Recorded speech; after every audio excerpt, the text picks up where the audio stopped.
Olá pessoal, tudo bem? A graça e a paz do Senhor, sou o pastor Giovanni e essa é a Igreja Casa na Rocha, uma comunidade de fé, de esperança, onde Cristo é o centro, a palavra de Deus é o fundamento e nós nos dedicaremos aos relacionamentos. Por isso somos uma igreja em células, uma igreja que trabalha de forma eficaz com pastoreio, discipulado, cuidado das vidas, ministração da palavra, uma palavra não voltada para o homem, mas voltada para o coração de Deus a fim de que o coração do homem se alinhe com o céu. Porque onde há alinhamento com o céu, há avivamento da parte de Deus nas nossas vidas e nos nossos corações. Não é Deus que tem que mudar por causa de nós. É nós que temos que nos encaixar no perfil dos céus. Nos alinharmos com o coração de Deus a fim de desfrutarmos a vida maravilhosa, a vida abundante que Deus tem para cada um de nós. Deixa aqui deixar um convite para você hoje às 3 horas. Nós vamos ter o nosso podcast, Casa na Rocha, e depois, às 20 horas, nós temos um culto abençoado, o culto da fé, aqui na nossa comunidade. Doutor Camargo, 4555, aqui no centro de Umuarama, Paraná. E às 15 horas é o nosso podcast, que você pode assistir aqui no YouTube e aqui no Facebook, YouTube PR Giovanni e o Facebook pastor.gil, tá bom? Então esteja conectado conosco. Nós vamos falar hoje, vamos trazer um pastor amigo, pastor Rafael, pastor Rildo e eu vamos estar falando sobre os desafios da vida pastoral. Nos tempos modernos, né, nos tempos de hoje, quais são os desafios que os pastores enfrentam, né, que a vida, o ministério pastoral enfrenta nos dias atuais. Se eu fosse você, não perderia, estaria conosco, conectado nessa tarde às 3 horas e à noite. Venha, traga toda a sua família, amigos, parentes, compartilhe esse link com outras pessoas e venha hoje à noite assistir o nosso culto especial, uma palavra extraordinária de Deus para o seu coração. Hoje nós vamos falar sobre o cristianismo autêntico. Quais são as características de um cristianismo autêntico, de um cristianismo verdadeiro, baseado na vida e no ministério do apóstolo Paulo. Se eu fosse você, não perderia jamais. E vamos continuar, sem mais delongas agora, em Provérbios 14, 14.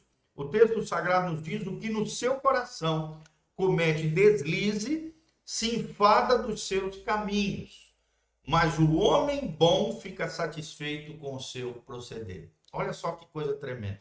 Se a gente faz alguma coisa errada, se a gente comete um deslize, e todo pecado, todo deslize começa a partir de um coração, ou que se conecta com o céu, e aí obedece os mandamentos de Deus e faz aquilo que é correto, ético, abençoado, ou então comete um deslize, como está dizendo aqui. O coração que comete um deslize se corrompe, se deixa levar pela ocasião, pela tentação, pela carnalidade, pelo momento.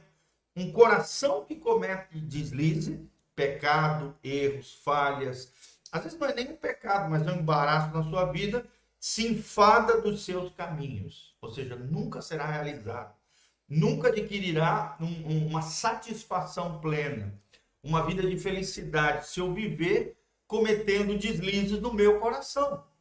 Então, lembre-se do que Jesus nos ensinou sobre tudo que se deve guardar. Guarda o teu coração, porque dele procede as fontes da vida. O coração, ao mesmo tempo, conectado com Deus, pode ser uma fonte de vida, uma fonte de bênção, mas o coração não vigiado, não cuidado, não zelado, não protegido, desguardado, né? Não guardado, vamos dizer assim, desprotegido, pode ser uma fonte de toda sorte de pecados, como diz também Jesus, tá bom? Então, toma cuidado. Jeremias também diz que o nosso coração é enganoso e perverso.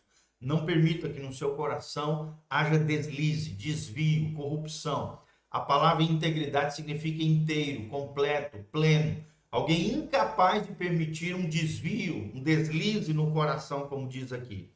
Porque se nós cometemos esses deslizes, vivemos com a vida toda embaraçada, atrapalhada, deslizando, nos corrompendo, nos desviando do propósito de Deus, nunca seremos realizados. Os nossos caminhos, as nossas escolhas nos enfadarão, né? Por isso tem tanta gente hoje insatisfeita de forma crônica, por isso tem tanta gente hoje com falta de senso de propósito e de realização.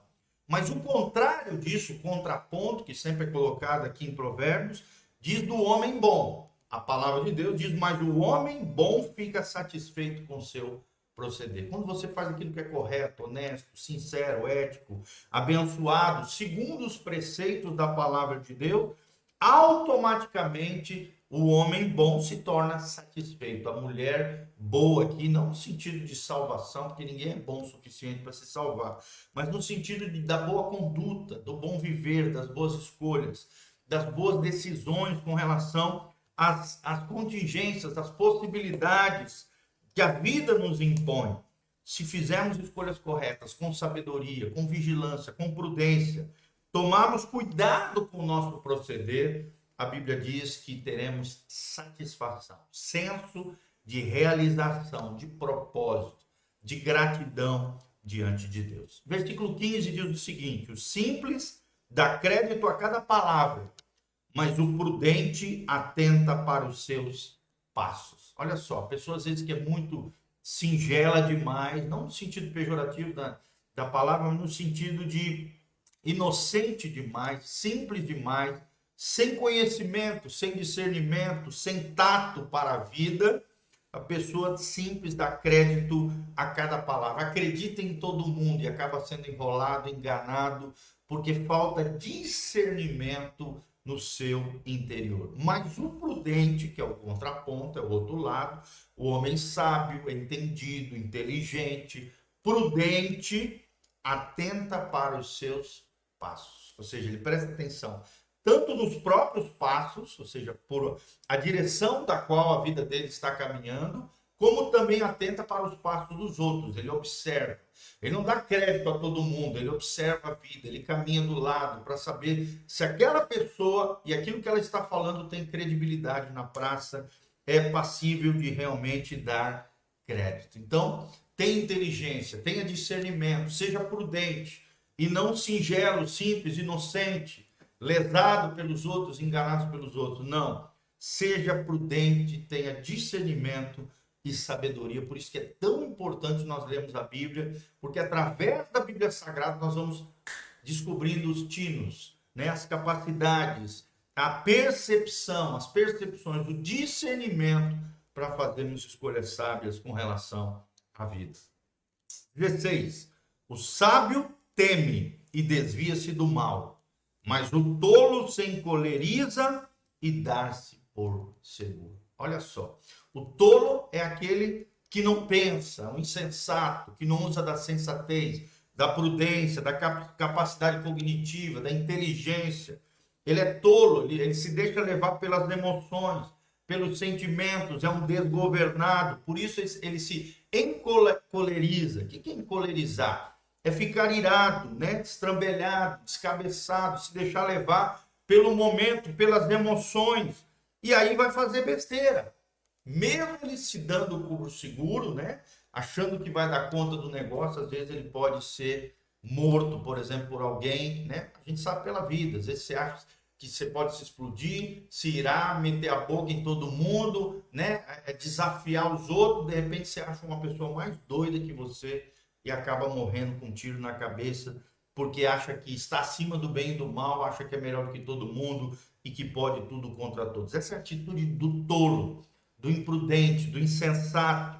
Já o sábio não, o sábio teme e desvia-se do mal. Por quê? Porque o sábio, aquele que vive de acordo com o ponto de vista de Deus, aquele que pega o conhecimento de Deus e aplica nas suas rotinas diárias, o sábio se desvia do mal. Ele sabe qual é o caminho mau e ele diz não para o mal, não para o pecado. A palavra pecado significa errar o alvo, desviar-se do propósito divino. Então, toda vez que a gente se desvia do propósito de Deus, da missão de Deus, do chamado de Deus, do alvo que é Cristo, automaticamente estamos pecando. E o sábio, ele teme. Teme o quê? Não é homens, não é os demônios, nem o diabo.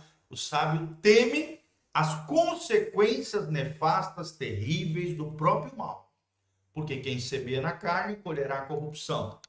Mas quem semeia no Espírito, diz a palavra de Deus em Gálatas, colherá a vida eterna. Então ele semeia no Espírito.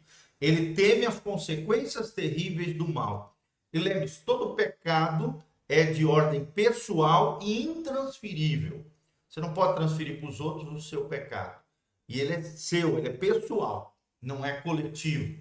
Mas as consequências do pecado, por mais que ele seja de ordem pessoal e intransferível, ela é muitas vezes coletiva, a maioria das vezes coletiva. Por quê? Porque não afeta só nós.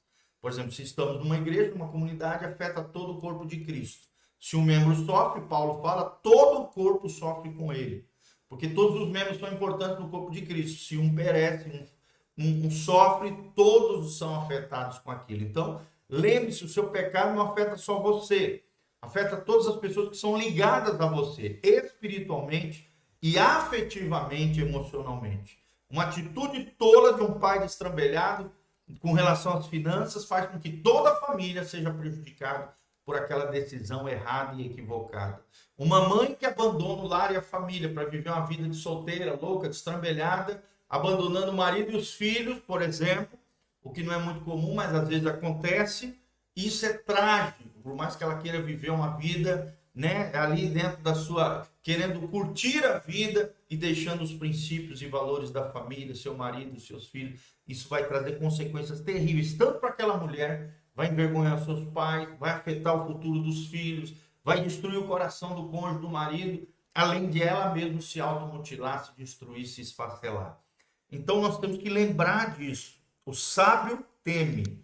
Ele tem o temor do Senhor, e a Bíblia diz que o temor do Senhor é o princípio da sabedoria, é o apartar-se do mal, tá bom? Então tome cuidado, tenha sabedoria, não tema homens, tema Deus, e tome cuidado diante do Senhor. Aqui debaixo tem todas as informações, como você pode contribuir conosco, as informações da igreja. Louvado seja o nome do Senhor, um grande abraço, um dia abençoado